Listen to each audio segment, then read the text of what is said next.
So I cleaned the freezer out this morning and I was rubbed in the face with this sad reminder of my continuously failed attempt at growing beets. It just doesn't work. These were hidden in there somewhere there from spring. They are so tiny. I can't grow big beets, it's a shame. But I'm not throwing them away, after all I grew them. So what we're making today is called BEET KVASS. It's a fermented beet juice, but you're not juicing the beets. I will not peel these because they come out of our garden, so I'm perfectly fine with the peel on it. If you buy them in the store, you may want to peel them. You don't know what was on or where they were grown. And I'm gonna cut these up. All it takes is water, salt. I already dissolved the salt in this. Usually the recipe calls for 2 to 4 beets for a half-gallon jar and 1 tablespoon sea salt. Yeah, I got 4 beets, but obviously not what they mean by beets. So I scaled it down to a quart jar, and I'll show you when they're in there. The beets are in. Some people add sauerkraut juice or whey. I'm not going to do this. It's just going to sit for 2 or 3 days until it starts fizzing up a little bit.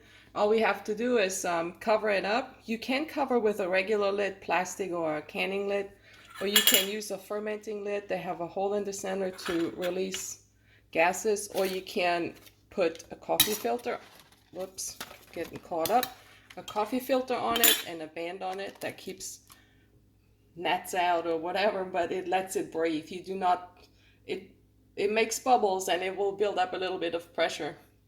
So you want to make sure it's not going to blow up on you, although the kvass isn't so bad with it. Already looks beautiful, and I'll show you tomorrow what happens to it. This is 24 hours into the kvass fermenting operation. I put a light back there so you can see. If you notice, the pieces are no longer on the bottom, they are now floating up. And if we'll take the lid off, we can see there is some foam that formed. You can leave this on, it's harmless, or you can take it off. I'll usually don't take it off until I get ready to drink it. So we'll put the lid back on and wait another 24 hours. So it's been 48 hours, day 2. Today's the day where we're straining it. Not much has changed. Let me see if you can see the bubbles rising. Not very well. Take the lid off. There's still the same foam. This is when I start scraping the foam out, and then we'll just drain the solids out. And I'll show you what beautiful juice that makes.